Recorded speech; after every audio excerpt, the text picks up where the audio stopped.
诸法等性本具法界中，自现圆满三身如一藏本来护主无其法其性无多光真常无，为度化一切众生，请大家发挥上的菩提心。发了菩提心之后呢，今天继续宣讲那个七宗摩切所造的几个愿文大书开显解脱道。那么几个愿文大书当中呢，主要是围绕4个观点进行阐释。这个观点主要就是讲到了这个往生极乐世界的4因。往生极乐世界的4因当中呢，有些呢是这个很广的宣讲，有的是比较略的宣讲。那么在4因当中，我们也知道，第一个呢灵观福田实际上就是观想这样一种刹土和阿弥陀佛和其眷属等。第二方面就是集资进藏，为了要往生极乐世界呢，必须要这个清净罪障积累资粮。在阿弥陀经当中也是讲到不可以少4个善根。所以说呢就是说是要通过一切方式集资进藏，在这个里面主要是讲到了七支供通过七支供的方式呢进行这个集资和这个清净罪障。那么实际意义上呢，现在我们在这个听法的时候，这个也是一种这个善根。也就是说，如果我们在听法的时候呢，发现这个善根能够利益有情，能够成就佛道，或者这个善根呢，最后能够往生极乐世界，我们最后也回向把这个善根呢回向往生极乐世界。实际上呢，这个也是一个很大的善法它这个善根是非常这个殊胜的。所以说听闻正法听法呢也可以作为一种往生极乐世界的资粮。第三个呢就是发菩提心因为这个要成就佛道的缘故，所以说发菩提心。发菩提心呢也能够就是说是使我们的修法成为这个大乘的教义。第4个呢就是讲这个发清净愿就是一种这个发愿应该往生极乐世界。那么在讲解这样4种因之前呢，首先是讲到了这个听闻正法的方式。听闻正法的方式呢有这样一种总说和别说，现在在讲这个总说当中。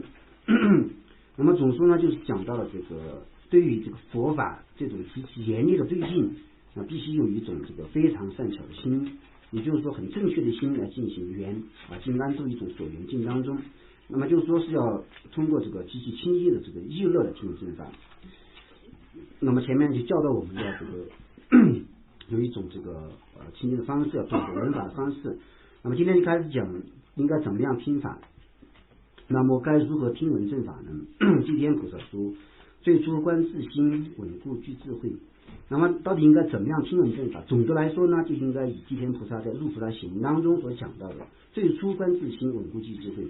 那么就是说最初观自心，安稳如理行在有些地方翻译的是安稳如理行。那么就是在最初在听闻正法之前，必须要观察自己的心，必须要观察自己的意乐。安稳如理行，或者说是稳固具智慧呢，就讲到了必须内心当中呢要这个稳固下来，然后呢具有这个殊胜的智慧，或者具有正念通过这样具有正念的方式，如理如是的听闻，如理如是的这样一种这个听法。所以说呢，从这个方面呢就讲到了一种总的原则。然后世尊也曾说，诸法之前亦先行，义者迅速亦为主。那么世尊在经典当中也是讲过，一切诸法之前亦先行，义者迅速亦为主。那么此处讲的这个3个它的特点，3个特点呢，就是讲一切诸法之前，或者说我们在做一切事情之前呢，首先是通过意乐带动的，所以说是这个意乐先行。义者迅速，那么这个义呢也是这个非常迅速的，义为主。那么在生与义当中呢，就说是这个义为主，发心为主。一切善不善业的作者主要是心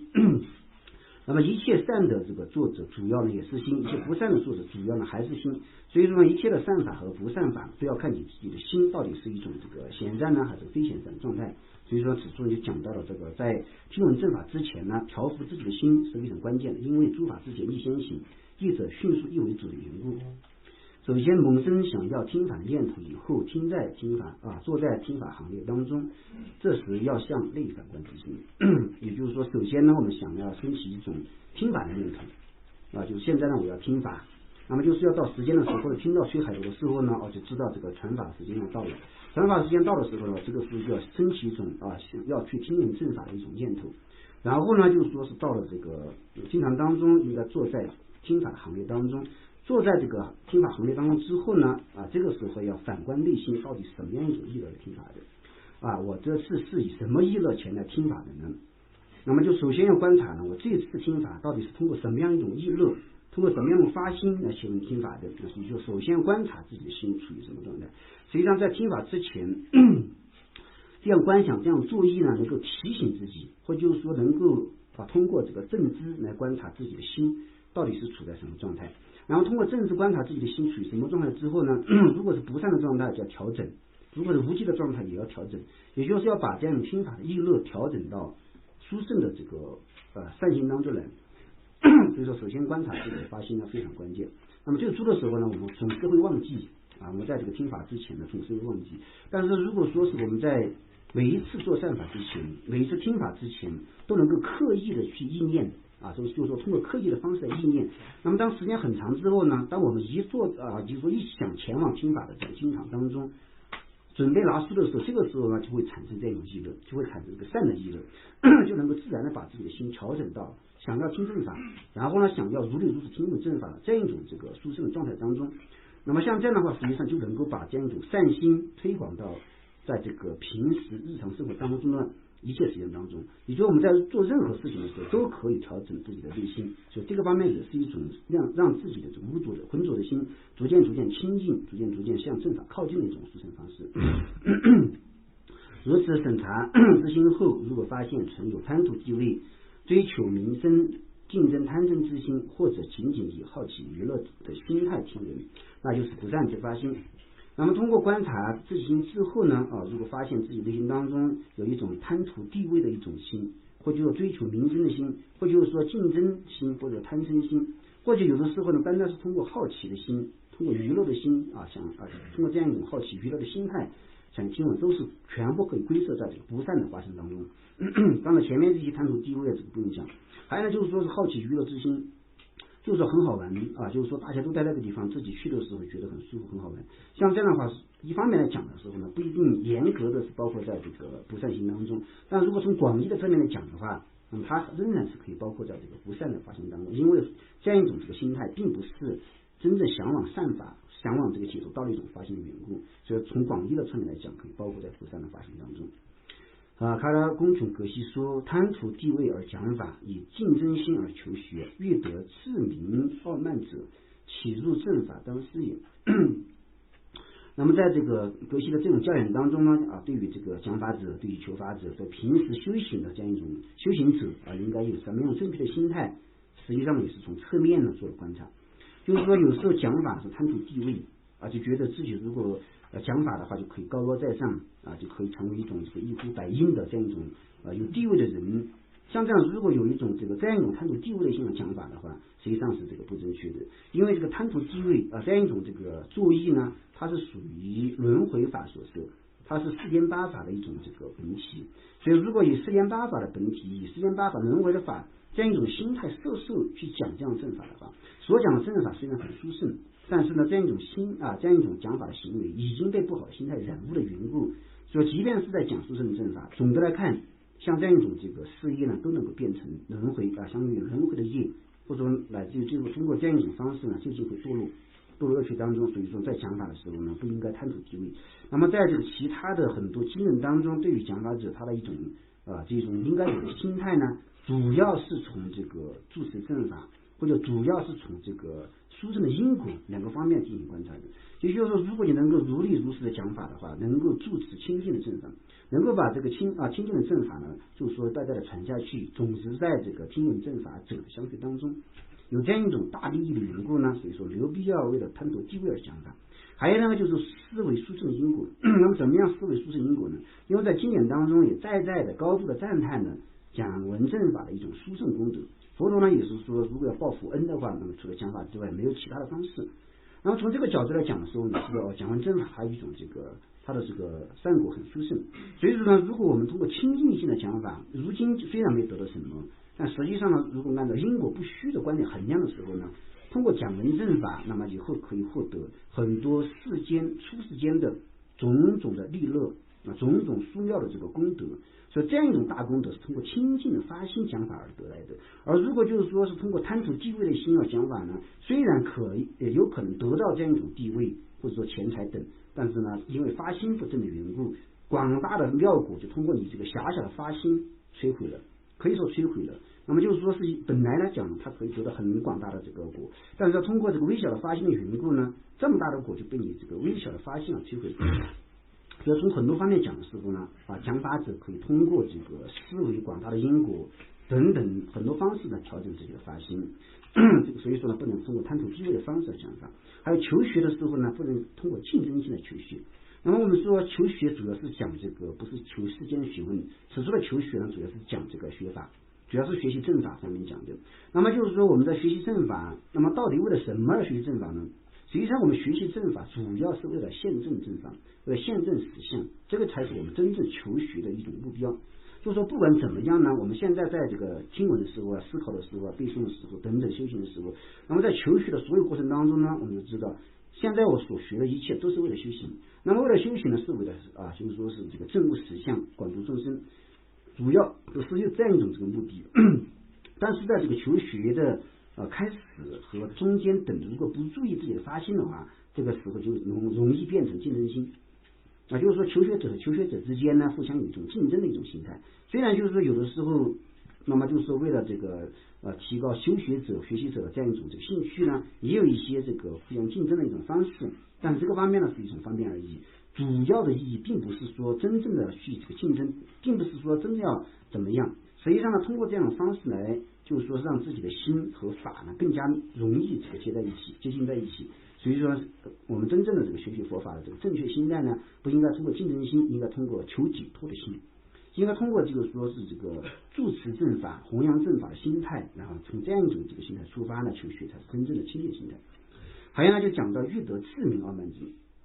那么有些呢是想要就是说是这个得到智者的名称而开始这个闻思修等等，像这样的话就是一种这个欲得智名。那么一旦得到之后呢，就非常傲慢。那么像这样一种就发心也是想要得到智者的名声，然后最后得到之后呢，也是非常傲慢的。这样一种这个心行者起入正法，就是说贪图地位讲法的人，竞争心求法的人，然后呢欲得智名而傲慢的人，那么这些人呢内心当中都和清净的这个意乐不相应，所以说不可能真正入于正法。当事业的意思就是说，要观察我们在讲法的时候，在求法的时候，在修法的时候，到底是一种什么样的心态，应该好好思维。如果就是说一天不思维，2天不思维，1年不思维，2年不思维，实际上就是说过了很多年之后呢，我们的心早就变成了法由子了，我们的心早就和正法不相应了。那个时候即便想改都很难真正的转过来。所以说在现在如果开始思维的话，那么就是说如果不对的地方马上就纠正，然后让自己的心符合于正法。如果就是说是经常这样串习的话，我们的心就慢慢可以这个就是说改正过来，真正的入于正法当中。因此我们必须要断除这类恶心利益，否则正如所谓的正法非但无利益，依其反而多去。所以说我们一定要断除诸如此类的这个恶心，还有这些利益。如果不断除在这样一种心态当中求法的话，就像所谓的我们学习正法，正法对我们来讲非但没有什么利益，依靠这个正法反而会堕入恶趣会变成这样一种状态了。特别是也不可以为那些对正法和上师无有恭敬心，抱着得不得法都一样心态的人宣说正法。那么还有呢，就是说是在讲法的时候呢，对谁不能讲正法。实际上在讲这个问题的时候，也是从反方面讲。如果我们是处于这样一种状态的话，那么就不是法器就不是法器。所以说这个是从2方面讲的。一个方面呢，从正面似乎是在对讲法者你应该对什么样的讲法，对什么样的不该讲法，好像是讲这个。但是从反方面讲，如果我们作为闻法者来看的时候呢，我们就知道了这样一种这个按照这些经论的规矩来讲，如果对于正法没有信心，如果对上师没有恭敬心，那么就是说是对于正法无所谓，得也无所谓，不得也无所谓。那么如果我们的内心是这种状态的话，那么可以从直接来讲，这个不是法器不是真正的一个闻法器。所以说从这个方面呢就是说是讲到了这个一个闻法者他应该有怎么样一种殊胜的一个正确的状态，正确的发心意乐就应该对于正法有信心对于正法和上师有恭敬心，然后呢认为这个正法非常难得的，有这样一种心态在这样心态当中去这个求法的话，才能真正成为一种这个殊妙的法器。说这个就是一种就是说是这个附带宣讲的内容，就是它这个里面所包含的意思。那么就是说不可以为对正法和上师没有恭敬心。那么就是说有些人呢对正法没有一点恭敬心，对上师来讲呢也没有一点恭敬心，那么在这样一个人呢不适合对他宣讲正法。还有呢就是说是得到法呢也可以，不得到法也可以，就把这个法呢当成一般的世界上的东西，或者乃至于有的时候这个正法的价值呢都比不上平时我们所追求的钱财，所追求的这样一种这个友情，所追求的世间利益。我们有的时候觉得呢，追求世间利益，在世间当中你要生存下去的话，必须要去拼搏，必须要挣出一个人样来这个时候好像觉得这个人是有价值。那么在在世间追求和对正法追求二者比较起来的时候呢，他的首选有些人首选就是讲这个，首先就追求世间的这个妙义，首先得到世间的安乐。那么如果在这个基础上还有时间，还有精力，还有兴趣的话，才会去考虑得不得法，才会去考虑得不得法。所以在这样一种人面前的话，实际上这个正法的价值都根本不如世间法的价值了。我们自己要反观内心，是不是对于这个正法有这样一种心态？然后我们觉得听也可以，不听也可以，反正就是说是都是一样的，都是在讲这些。像这样的话，就说是实际上对于正法没有一个真正的意乐。那么如果对于正法没有一个真正的意乐的话，在这样的意乐当中，想要成就正法几乎是不可能的。那么就是说，我们在这个世界当中，你想要获得怎样的成就，和你的兴趣有很大关系。你对这个东西有很大的兴趣呢，你自然会愿意付出，最后呢，你得到成就也大。那么对正法也是一样，如果你对正法的这个兴趣就说是很大，就愿意付出一切的这个精力和时间呢，最后你得到成就也大。那么如果对于正法的兴趣不大，那么实际上最后得到的这个成就基本上就没有。所以说你必须要抛除得不得法都无所谓的这样一种心态。如世间也有若不恭敬者不解说佛法，若不熟悉者不能说中言语。那么在世间当中呢，有这样一种言语，就是说是分别是对于这个佛法和世间法这个两个方面进行观察的。首先呢，如果对于正法和这样一种上师没有信心的人、不恭敬的人呢，不应该对他讲说佛法。还有呢，在世间人和人之间交往的时候，那要看，如果说是这个不熟悉的人，就不要跟他说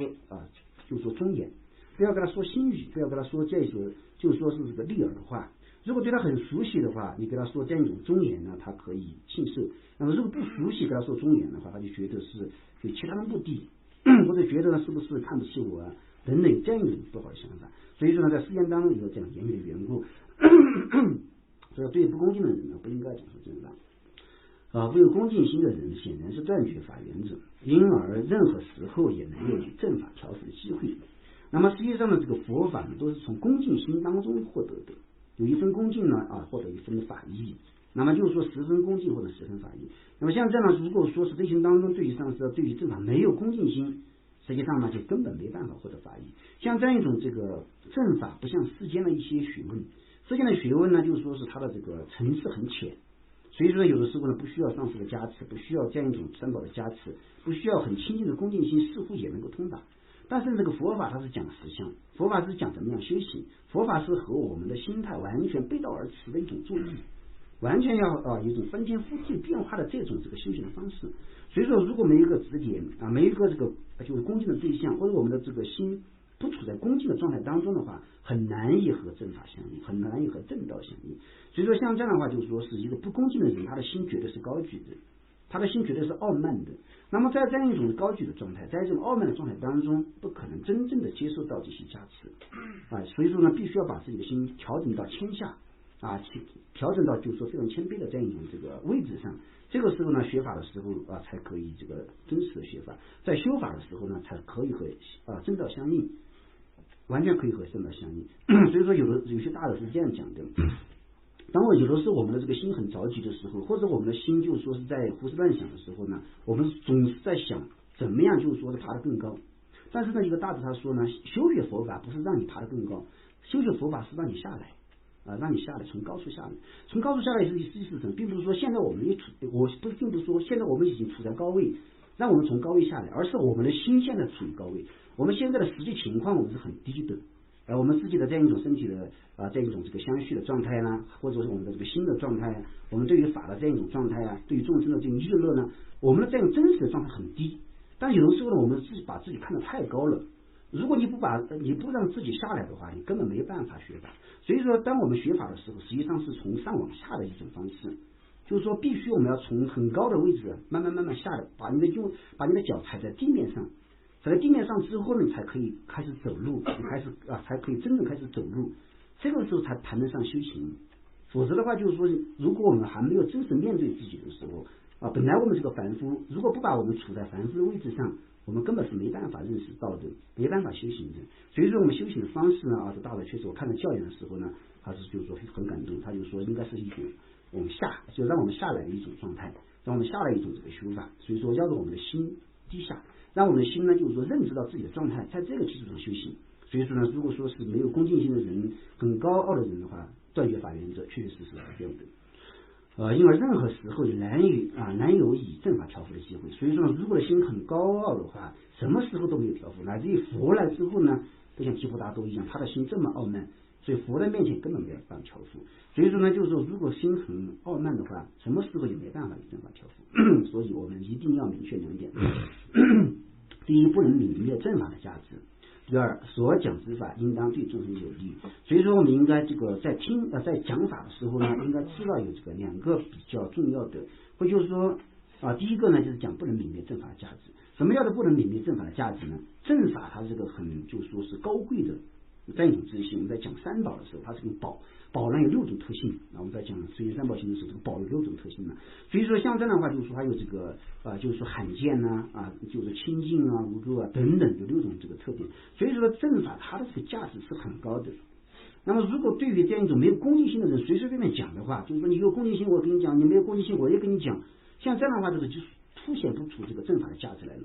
所以说在很多经典当中，好像三宝帝王经那个地方讲，就是说有些这个人如果显现上很傲慢的话就是说这个讲法者应该这样开始讲，像你这样一种智者我是就是不会跟你讲法的，就通过这样一种语气打破他的傲慢，把他的傲慢打消之后呢他真正内心当中产生一个想求法的心，才能够给他传讲正法。这个就是正法的价值。还有就是我们在华兹仁波切的传记当中不是也看过一个叫做鬼王有篇文章叫鬼王的一篇文章，就是说是这个丘吉喇嘛他的一个弟子的大堪布去求法的时候呢，那么华兹仁波切根本不给他传法，刚开始是根本不传，用很多方法就说是这个折服他最后就不管用很多方法都不给他传法。那个时候他的内心是一种傲慢的一种状态，虽然就表面上很调柔但是呢内心当中呢还是一种比丘学者典型的一种这个傲慢心一种比较典型的傲慢心。所以说他根本不给他传，因为他就是说如果给他传的话，就对他没有这个利益，或就是说是没办法显出正法的价值来。所以用很多方法把调伏之后呢，才给他讲法他最后给他讲法之后呢，他自己的进步是非常大的。所以说这个正法方面本身有它的价值。所以说有的时候呢，就是要求这个讲法者注意高处，讲法者来了就要站起来。这个并不是说讲法者怎么样，实际上这个正法本身的价值那是非常难得的。所以为了就是说突出这个正法的价值的缘故，乃至于讲法者他都要做高一点或者对讲法者要恭敬。实际上呢，这个讲法者自己不一定有功德，但是所讲的法本身它是有很大的价值的。观音上师在讲法之前，首先要比拟法座首先要对法做比拟。实际上呢，就是说是第一个他是要折服自己的傲慢心，他是这样讲的。第二个方面就是说这个佛法是很珍贵的，佛法有一种这个珍贵的价值。所以说始终讲的不能够对于没有攻击性的人随便讲的原因呢，也就是这样的，这样会泯灭正法的价值。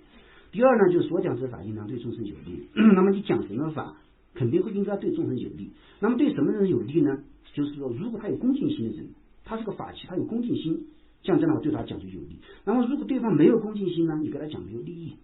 所以说呢，像这样的话所讲的法应该对众生有利，而众生这个对方如果有恭敬心对他讲就有利，如果没有恭敬心对他讲根本没有利益。所以说第一和第二所讲的意义都是和前面的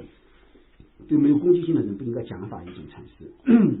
比如雨水是安乐之因，也是就其对人类有利而言的，对于恶鬼等众生却成了危害之因。打比喻说呢，雨水是安乐的因就这句话或者就这种现象的观察的时候，只是对人类有利。那么就对人类有利呢，就是说是人类在下雨之后在这个雨水降下来之后呢，可以播种可以让这样一种种子最后呢生长。但是呢，对于恶鬼等呢，却成了危害之因，因为恶鬼的这个境界全是颠倒的。恶鬼通过他自己的这样一种业力，当就是说是这个下大雨的时候呢，这个时候就是下了这样一种铁水一样，他就会感受很大的痛苦。所以说这个雨水有利呢，对恶鬼来讲却成了就是说有伤害的因缘。以这个为例，可以说明同样正法也只是对具缘者有利，对那些无有缘正只有邪见的人反而可能成了损害之因。所以说正法呢，对于具缘者，那么所谓的具缘者呢，第一个条件就是恭敬必须有恭敬心。如果你没有恭敬，基本上就断缘了。啊，没有恭敬心呢，就缘分就断掉了。所以前面讲，显然是断绝法的人。所以说这个正法对谁有利呢？对具缘者有利，对有恭敬心的人有利，而对那些没有缘分的人，只有邪见的人，反而可能成为损害之因啊。这个也是从暂时的角度来讲。那么如果从就近的角度来讲的话，不管你通过什么样一种心态的听法，实际上都能够成为解脱的原因啊，能够成为解脱的原因。但这个地方呢，明显不是在讲解脱的原因，这个方面是在讲解脱的静因。那么到底你要获得解脱，获得法益，它应该通过什么样的方式呢？恭敬，有恭敬心啊，这个就是一种解脱的静因。至于就是说你什么样的心态听法呢？即使通过邪见的听法，都能够作为这个解脱的因，主要就原因而言呢。诸佛出有坏啊，往昔当众生时，以皮做纸，以血做墨，以骨做笔而成就的佛法，完全是为了利益我们而留在人间。因此一字一句也不能浪费，就说明这个正法本身的一种这个价值啊，就是说是正法的价值是非常这个高贵的。那么就是说诸佛出有坏，往昔在当众生的时候，尤其是我们很熟悉的释迦佛，释迦佛在因地修行的时候呢，为了正法啊，为了众生，所以说可以把自己的皮剥下来做纸，然后用自己的血做墨，把自己的骨头啊取出来做笔，然后通过这样书写这个佛法。而有的时候呢，通过这样的苦行所得到所书写的单单是一个宋词，或乃至单单是半句啊。现在我们看起来基本上就觉得这个是很低下的法啊，我们觉得这个根本就不算一个什么啊，就是说很高深的法啊。但是呢，佛陀呢就用了自己的这样一种身体做代价留下来的。所以说呢，就是说是完全是为了利益我们而留在人间的。所以说一字一句也不能浪费。那佛为什么会这样做呢？一方面呢，就是说是为了法的缘故呢，他不惜牺牲一切。佛为了一句法啊，为了就是一个宋词的法，他不惜牺牲一切。从这个呢，我们就可以知道，我们可以反观。那么我们为了法，我们如果为了法是什么心态？那么如果我们在这个佛法面前无所谓，或就是说是这样一种得不得法的无所谓的这样心态的话，那么和佛当时求法的意乐就完全不一样了。那么就是说和佛求法的意乐不一样，那么会导致什么结果呢？佛他对于法有这么清净的意乐的缘故呢，他成佛了。那么如果我们对法无所谓的话，我们不可能成佛啊。我们的心和法没办法相应，所以说是没办法真正的成佛的，就是这样一种意思。还有一种意思所讲的呢，就是讲到了这样一种这个就是说佛是为了众生。那么在很多时候呢有的时候求法的时候，就是说这个讲法者以他的生命为代价，说如果你从很高的地方跳下来，或者你跳入火坑当中的话，我给你讲法。那么就是说佛在因地的时候，他为了求法的时候，他之前呢就是你首先给我讲法，你首先让我把这个法写下来，能够利益有情我再做，否则我死了之后呢，我就听不成了，我就没办法把这个法去利益有情。所以说呢，很多时候我们是看这样的。那么这个时候就是说佛完全是为了利益有情而求法，为了利益有情把这个法律的理解。所以说对我们来讲，现在所得到的法一字一句都是非常非常的这个沉重的都是很沉重。所以说呢，不能够把它当成一般的一个文字，一般的一种这样一种这个数字来对待，完全不行。所以说呢，此处说一句一字也不能够浪费，不能够浪费。实际上对于没有信心的讲法，这个就是浪费，浪费了法，浪费了什么呢？浪费了法的价值，就是把这个法的价值完全浪费了。从这个角度讲的时候，对于法来讲也应该非常尊重。本来此正法的教法是法身，如果对此没有信心和恭敬心，那么现见色身有何用呢？本来来讲的话，就说是这个正法和教法是属于法身在宝训论当中讲，那么这个正法呢是真正法身，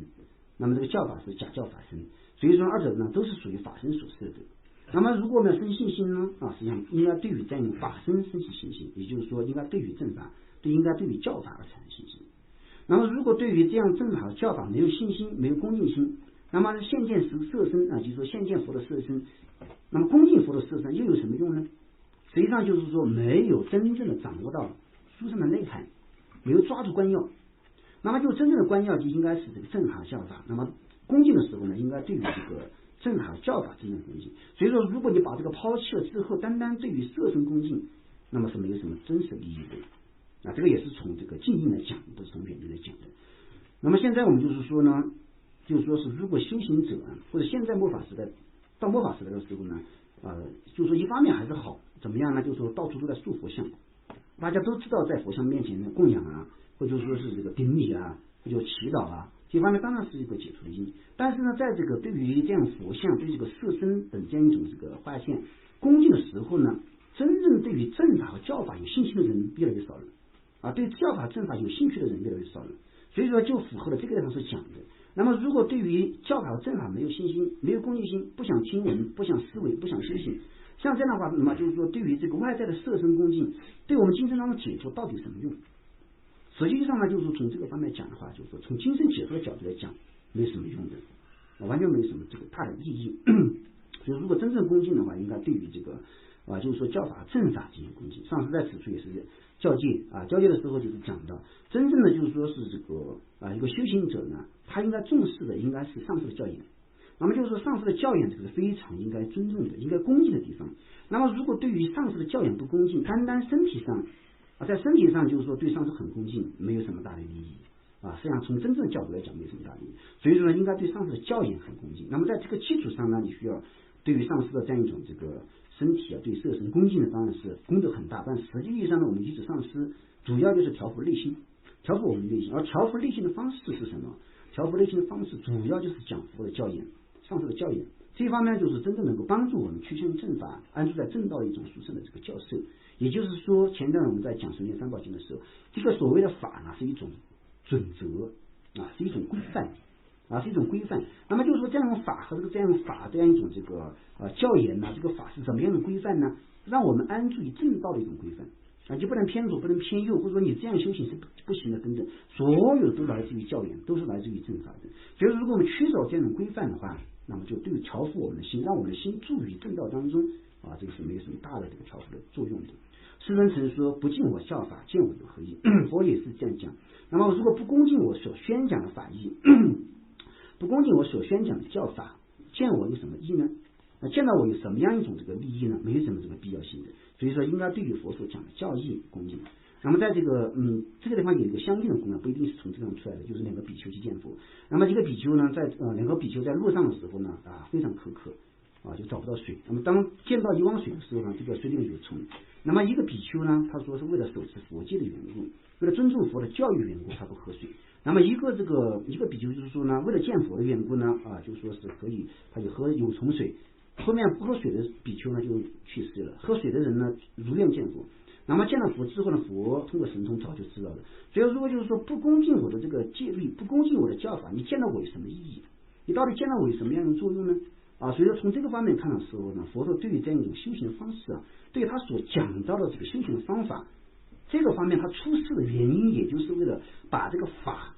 就是把这样一种修行的方式留在人间，让这样一种修行人遵循法修行而得到解脱的。所以说从这方面讲的时候呢见到的色身实际上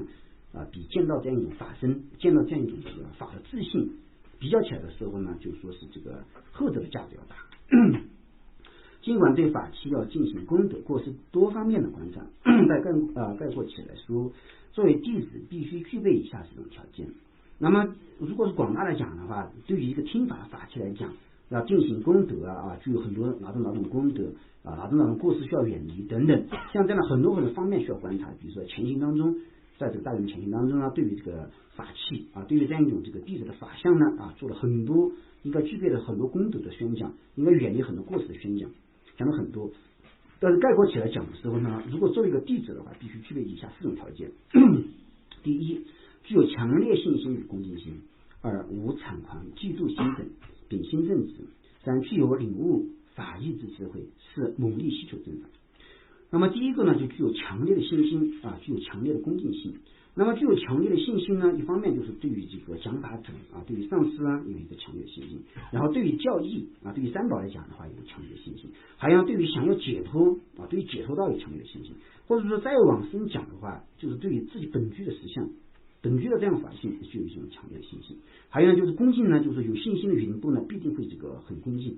所以说这样一种这个，就是说第一个条件呢，不能够太过于傲慢不能够就是说是太过于这样一种这个我执呢，不能够过于强烈。那么如果说太过于傲慢不可能恭敬。那么如果就是说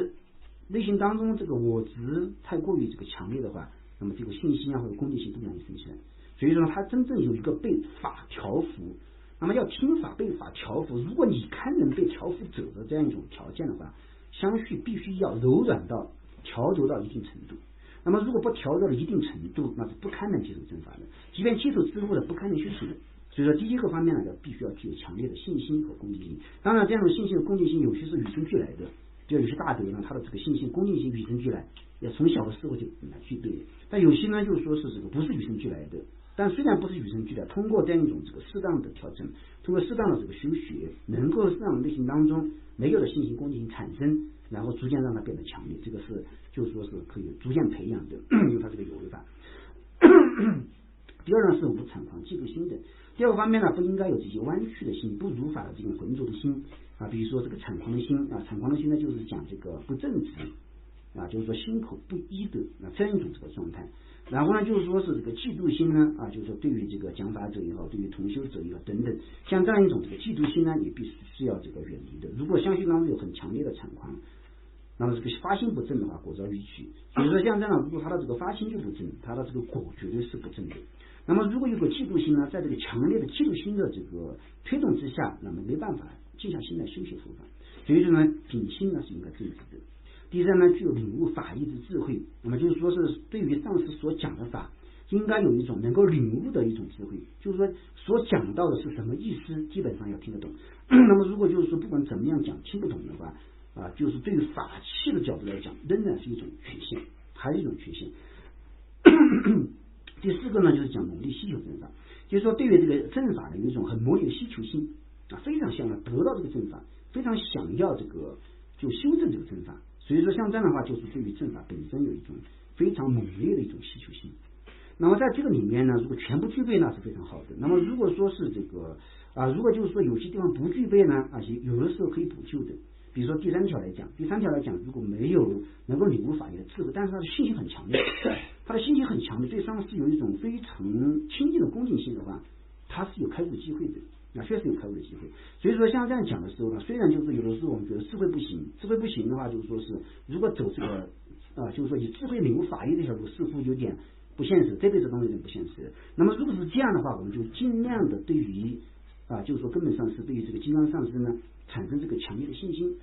就是说是产生一个不退的信心和恭敬心。那么就是说在这个基础上尽量的没有这些不好的发心就是谄狂心嫉妒心等等。那么在这样的前提下呢是很多例子的，在这个佛教史上有很多例子，这个弟子是个笨弟子非常笨，但是他对于这个上师的这个教言就是从来都是依教奉行的，而且对于上师的信心呢不退失的。那么当他的这个因缘成熟的时候他就通过这样一种强烈的信心、恭敬心给上师做事情或者说经常祈祷等等。那么当他因缘成熟的时候呢，他这个就是说上师加持入于心里，他也能够证悟法性，而证悟法性之后呢，他的这个智慧也能够同时具备的，完全可以具备。所以说像这样讲是有些是必须具备的就是说是信心恭敬心或者法秉心正直等等。那么有些虽然就是说是暂时不具备，但是可以通过其他的来就是说是这个补上的也有这方面我们就是说应该知道。但是不管怎么样讲的话，真正的一种根本对于就是说是根本来讲呢，就是这个信心和恭敬心。信心和恭敬心呢，就是必不可少的。那么如果有了这个之后呢，其他的这样功德逐渐都能够具备。如圣天论是说智者会求一义，所谓闻法器在这个中观400论12品当中讲到就是说是有3个条件，智直就是说你的这样一种秉性的正直，还有就是讲到这样一种这个会的就是讲有这个领悟法义的智慧，求义呢就是讲到了这个猛力希求正法。那么其中这个地方上讲的确第二可以合在智直当中可以合在智当中这个进行解释的。所以说第三就是说讲3个讲4个实际上开合不同，都可以就说是这个相同的方式来理解。如果仅仅知道前去听法，跑去后一无所想，就是直愣愣的坐在听法的行列中，此为无记发心。必须把这种心态转变成信心的善心。那么就是说是这个，如果仅仅知道前去听法知道听法，但是到了听法的地方之后呢，一无所想没有什么所观想的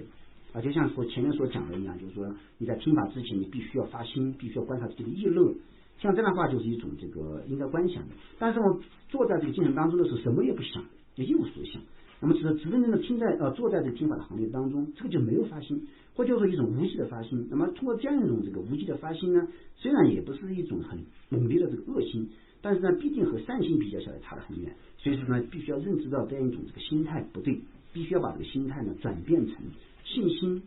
悲心等等这样善行的状态。在这样善行的状态当中，听法呢才是真正的一种闻法的方式。或者如若心里能想到上师三宝的大悲关照，佛法极为难得，所以一定要去听闻，这也说明他具有信心，并且对法有珍贵难得之想，因此属于善心。那么或者有时我们想呢，上师三宝通过上师加持我通过就是说大悲关照我通过就是加持，然后通过大悲关照让我有了这样一种听法的机会。然后呢，佛法本身呢也是很难得的。第一呢，佛法出世很难得，在整个就是说世间当中呢，明解少，暗解多。首先在呢，佛法从出世的角度来讲难得，还有从我自己的角度来讲，很难以自律佛法。那么如果以前没有种下这样的因的话，根本没办法自律佛法。所以说呢，从这样一种这个自己的因来讲，还是从这个外在佛法显现的因来讲，都是很难得的。所以现在既然有讲法的这个时候，有这样一种讲法的人，有听法的机会，一定要去听闻。这个方面就是通过这个对上师三宝有信心，因为他知道这个是上师三宝大悲关照我，才能够有这样一种机会。第二个呢，知道佛法很难闻，所以说现在有机会的时候一定要听闻。所以从这个方面两个方面就说明他自己是有信心的，对法呢是有珍贵难得之想的，因此呢有这样的心态，仍然是属于善心，还是属于这种善心的。下面讲第二分说分三：一、善根为方便摄持加行发心殊胜；二、善根不为他缘所坏正行无缘殊胜；三、善根日增上之邪行回向殊胜。这个就是平时所讲三殊胜。三殊胜呢，第一个殊胜呢就是讲这个发心殊胜，加行发心殊胜。加行发心殊胜就是讲我们的这个将要做的善根应该以发心摄受，通过这个方便摄受。第二个方面就是讲正行无缘殊胜正行无缘殊胜的意思就是讲善根不被他人毁坏，这个叫做正行无缘殊胜。第三个呢就是讲这个结行回向殊胜，那么就是说所做的已经做的善根，要让这个善根日日增长，无穷增长，像这样的必须通过回向来摄受。所以说这个方面就是三殊胜。如果谁就是在做善法的时候具备了三殊胜，哪怕是做了一个很小的善根，他的这样一种善根呢，绝对会成就一种这个大义。在这个轮回当中会成为大果，在这个出现当中呢，也能够真正的成为就是说解脱的因缘。所以说这样的三殊胜呢是非常关键的。佛光尊者在论点当中呢，也经常提三殊胜，前行当中呢也是提三殊胜，此处呢也是讲解三殊胜。首先讲第一个问题，善根为方便摄持加行发心殊胜。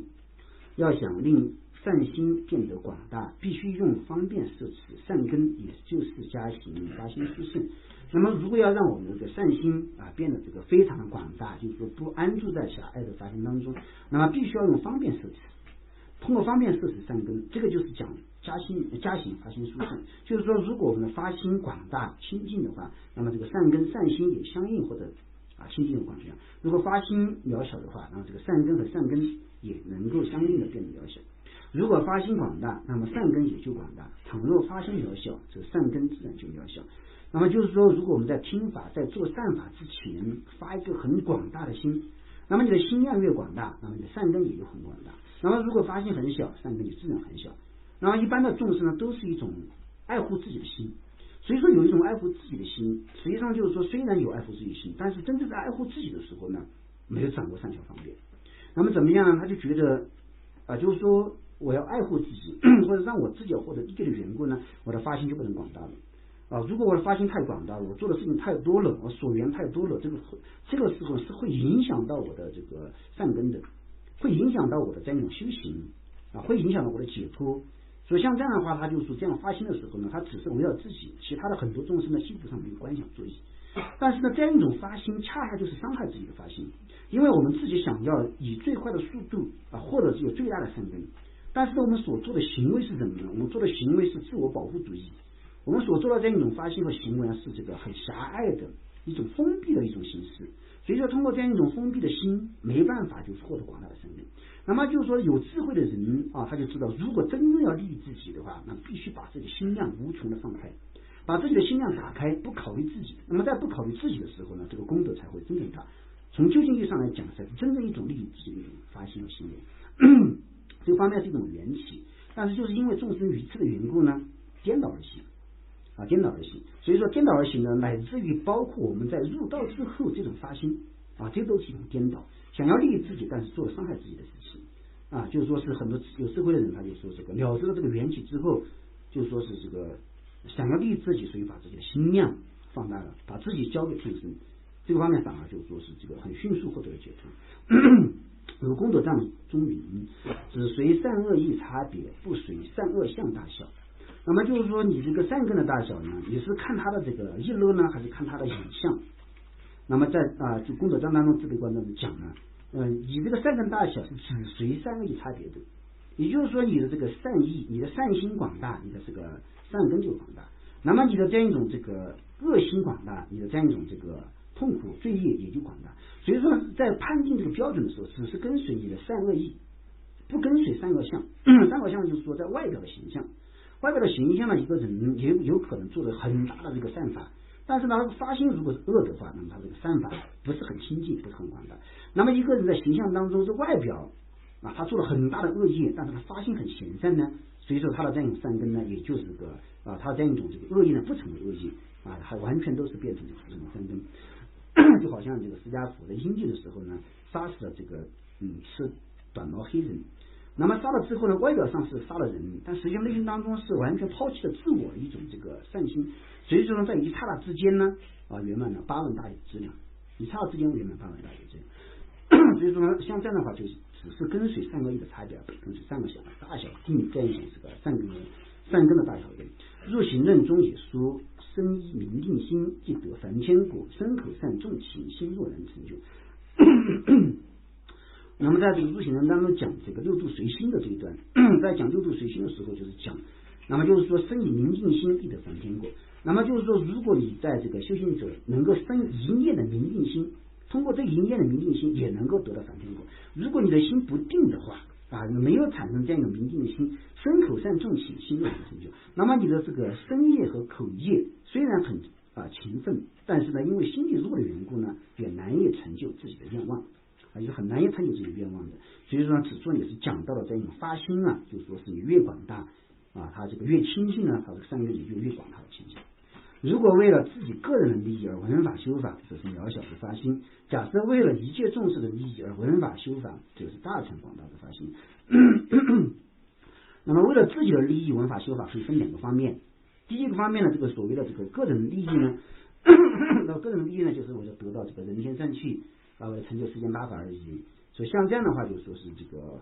这种这个发心是非常小的。还有一个个人利益呢，是自己想解脱。自己想解脱呢，有分两个方面。第一个方面就是为了自己超越轮回或者小乘的解脱。第二个方面是为了自己能够获得佛果2种发心就是说2种发心都是为了个人的解脱。这个方面呢是一种渺小的发心，尤其是这样一种这个最后这一种那么为了利益自己而愿成佛，那么这个方面在这种心态上设置根本不可能成佛的。虽然你好像是为想要成佛，但是这个时候呢是真正的成佛果必定是菩提色受的。那么就为了自己想要成佛，当然原佛果这个一分来讲，原成佛这一分来讲也可以算是一种菩提心。但是呢，它这个真正的菩提心的这样一种这个根本呢，它必定是原众生就是说是打破自私自利的心。那么如果说自己有一种自私自利的心来去想要求佛果的话，那么实际上是根本得不到的。如果你不放弃这种心态，是根本得不到的。当然在修行过程当中也可能逐渐放弃自私自利的作意，转而对一切有情产生这样一种这个利益心。但是呢，我们就说乃至你不放弃之前根本没办法相应大地道。这些呢都是为了个人利益闻法修法，全部都包括在渺小的发心当中。假设是为了一切众生的利益闻法修持就是说是我闻法呢也是为了利益一切有情，修法也是为了利益一切有情，像这样的话就是大乘广大的发心。那么在广大乘的发心的过程当中呢，我们也可以分2个情况。第一种情况呢，就是说是这个我们在发心的时候呢是为了一切有情的利益，但是这样一种想法，这样一种发心它只是想一想，也就是说只是想要让自己的修行变得似乎就是说似乎变得像大乘，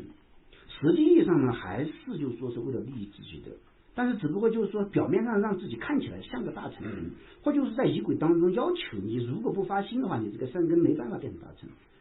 那么它就是一种勉强的心态根子里面骨子里面还是想利益自己的，但只不过呢就为了更像一点大乘的这个修法的这个这样一种形象开始说发菩提心。有的时候我们不注意了，我们的发心就落在这个上面了，内心当中没有真正的去产生利益有情的心，但是呢在跟随持续的念，或者最后再泛泛的想一想，我要利益众生。但是我们再翻翻想一想，我要利益众生的时候呢，当我们看到别众生的时候，看到单个的众生的时候，根本生不起利他的心生不起利他的心。所以这种发心不是真正的发心。如果我们是处在这种状态当中呢，我们要注意，要调整，要把这样一种心态舍弃。那么如果这种发心真正是抛弃了自我自己的善根也不管，自己的解脱与否也不管，反正呢只要对众生有利就行，让众生解脱，让众生成佛。如果内心当中产生这种心的话，真正就一种大乘的发心，这种大乘的发心是真正大乘道的加心。所以说这个里面呢有很多情况，如果我们就是说是好好分析的话，我们可以对照自己到底处在哪种情况当中。我们从无始时以来，就是有我执的牵引，才只考虑自利，结果一无所成，导致如今仍旧漂泊轮回之中。那么就是说我们现在漂泊轮回之中原因呢，就是无始以来我们已经习惯了我执，我们的所作所为都是被我执的牵引。所以说现在呢，乃至于我们进入佛法的时候，也是只是考虑自利。我们考虑的最多的也是怎么样利自己，怎么样利自己，怎么样让自己得到更多的善根得到更多的利益。当我们听到说发菩提心，它能够就是说得到更多的善根的时候，我们就发菩提心。这个方面呢，就是前面我们讲的，这个也是被自我利用的，已经被自我利用了。这个菩提心都被自我利用了，这样一种成佛之道都被自我利用了。那么这样有什么必要性呢？因为就是如果我发了菩提心的话，我会得到很多的东西，我会得到很广大的善根，这个都是已经被这个我执牵引然后呢就是出现了效果，完全出现效果。那么就它的结果是什么呢？结果终将一无所成。就像以前我们就是通过我执只考虑自己，现在一无所成。那么现在如果我们不改变这个心态，还是在这个旧有的执着当中熟悉的这样一种心态当中做的话，结果还是一无所成。我们也许真正有点想成佛，有点想获得佛果，但是呢如果不改变这样一种我执的发心，永远成不了佛。因为就是说真正的利他呢，它是一个什么情况呢？真正的利他对我们来讲是一个比较陌生的一片就是说是这个地域，也就是说比较陌生的一片这个这样一种地方。而就是说自私自利呢，是我们已经习惯了的，我们已经习惯了很严重的。所以说要让我们放弃自我，要让我们打开，就是说是这个打开自己的心去利益友情的话，就相当于让我们一下子走到一个全然陌生的这样一种这个地方，没有一个熟人，好像是没有一个真正熟悉的地方。然后在这样我们把头伸出去看一看之后呢，利他真正要这样，要把这样一种这个自私利全部心舍弃的话，我们就不敢走了，然后退回来又退到自己的这样圈子当中我们还是宁愿待在这个熟悉的我执的这样一种环境当中。我们宁愿就是通过这样的我执引发去发菩提心，通过我执引发去修大圆满，我们还是喜欢这个。但是实际意义上呢，从大德的这个眼光看起来的时候呢，这是一种完全错误的一种心态。就相当于这个一个就是说一个这个关在监狱里面的犯人，他就是说对于这个牢房已经非常熟悉了，对于外面的这个世界呢很陌生，所以说他最后他选择呢还是选择待在牢房里好一点。为什么？这个牢房还是熟悉的地方，很熟悉有熟悉的人，有熟悉的这样一种这个很多情况。那么外面呢就是完全陌生，他很怕。实际上利他和自利就是这样的。我们有的时候我们就是也许现在我们是处在这个往外张望的时候，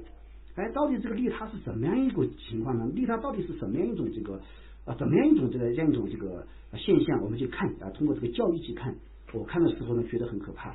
真正要利他的要放弃自己的很多一切东西，把自己所有东西要放弃才能利他。所以说在这个时候我们有可能出去，有可能真正的勇敢的走出去，有可能就退回来会出现这样的情况。所以说真正有个利他呢，它必须是个勇猛的心非常亲近勇猛伟大的心才能够发起利他心，而不是这么简单的。所以说真正的一种这个菩萨呢不好做所以因为这个第一步就不好做，要让我迈出这个很熟悉的这个自我的圈子，这一步是非常难的。一旦迈出去之后，一旦你走出去之后呢，实际上你会发现这个情况并没有我们想象这么糟糕。真正的去做利他的时候并没有这么可怕，但是呢关键就在于我们第一步走不出去。如果真正的把自我放下之后，一旦走出去了，一旦开始利他了，一旦敞开自己的这样一种这个心之后呢，我们就会发现利他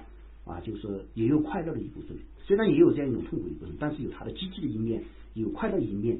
有很多这样一种这个这个更敞开的一种这个实相等待我们所以说这个他们讲到了这个我执的牵引才只考虑自己，结果一无所成，导致如今呢仍然漂泊轮回，以后呢还会漂泊。如果现在唯一为了利他为了他利而文法修法，那么自利同时便可成在，必将成就真正利他的佛果。那么如果现在我们是内心当中唯一是为了利他，然后呢就是文法修法，这个时候呢，如果真正能够做到唯一利他的时候，所以自己的这样一种这个就是说能够真正的这个进步我们的这样一种枷锁已经被我们打开了，因为我们真正愿意利他了。那么在这个基础上，文法修法的话，虽然我们不考虑自利，但是自利在利他的同时就可以承担。我越不想自利实际上这个自利来的越多越想自利，你越知道这个自利，实际上自己越没办法显现就是这样一种因缘。所以说呢，如果真正的能够这样的话，必将成就真正利他的佛果。譬如为生火而点柴，火点燃以后虽然不求烟，但它也会自然产生这个是经常用的比喻。比如说我们就是说是这个生火点柴的时候呢，我们虽然就是说只想有火不想有烟，但是火点燃之后呢，烟自然会产生。所以说如果我们去除他利的话，自利自然会产生。济天菩萨说：何须更繁序？凡于求自利，无以为利他，且观此而别。这个也是经典教证。那么在很多这样一种大德在引用这样一种要发起利他心的时候呢，都会使用这个教证。那么就是说，何须更繁序的意思就是讲何必再讲这么多呢？有什么必要再讲这么多呢？只是看一看现实就够了。那么看看什么现实呢？比较一下，就是说凡于和释迦佛20之间的差别。凡于求自利，那么就是说是这个凡于呢，他一直是求自利的一直求自利，但是他的果是什么呢？他自己一直想得到最圆满的自利，但是现在的果就在轮回当中漂流。那么摩尼为利他，那么释迦佛在3个无数劫之前放弃了自利了，不求自利了。那么他什么就是为利他，他的果是什么呢？现在已经成就了佛果了现在已经成就了佛果。所以说呢，从这方面看的时候呢，就是说是此观此二别，其观此二别，就是说自利和利他二者之间的差别就是这么悬殊。那么以前我们大概也提到过，也许我们在和释迦佛3个无数劫之前我们都遇到过。那个时候呢，如果从那个角度来看的时候呢，我们都是凡夫人他老人家也是凡夫刚刚开始发心，那么我们那个时候也是凡夫。然后如果从那个时候开始比较的话，释迦佛从3无数劫之前放弃了，他做了一个最明智的选择，那么就是抛弃了自利，抛弃了自利心，然后开始利他心。那么我们那个时候呢，仍然我就觉得，如果要自利的话，必须不能抛弃身心。那么再看走过3无数劫之后呢，佛已经成佛了，我们呢就变成了众生，还是众生，就是这样的。那么从现在开始，比如说我们在座的道友，我们如果假如说我们都是凡夫的话，那么如果在听了这个教育之后呢，一部分道友觉醒了他必须要放弃自利，然后呢必须要求利他。那么一部分道友还是放不下，还是要想自利。那么再过3无数劫再比的时候呢，一部分道友已经成佛了，而就是说不放弃自利的人还是凡夫。那么如果这样下去的话，你如果不抛弃自利，永远没办法进入大智。所以说这样一种这个就是自利的心呢，必须要抛弃，而且抛弃的越早，成就的越快；你抛弃的越晚成就的越晚。就是说你成就的越晚，就是意味着你在轮回当中还要感受，仍然还要继续感受这些无有意义的痛苦，还是要感受的。所以说就是说现在呢，我们就是很多教义已经讲了之后呢，我们就现在要下个决心，怎么样一定要下决心把这个自利心彻底给它斩断，真正的产生利他心。真正产生利他心呢，从观念上必须要有个大的转变，然后呢就是说是遵随佛菩萨所教导的教言来修持。我们已经学了很多了，实际上已经学了很多。修行七要这样一种教言，完全是帮助我们抛弃自私利作为的一种殊胜教言。入菩萨行从刚开始到最后，全部都是教导我们怎么样升起利他心。还有这个前行还有很多这样一种华严经等的这个经论，都是已经把这个方法已经就是说开显出来了。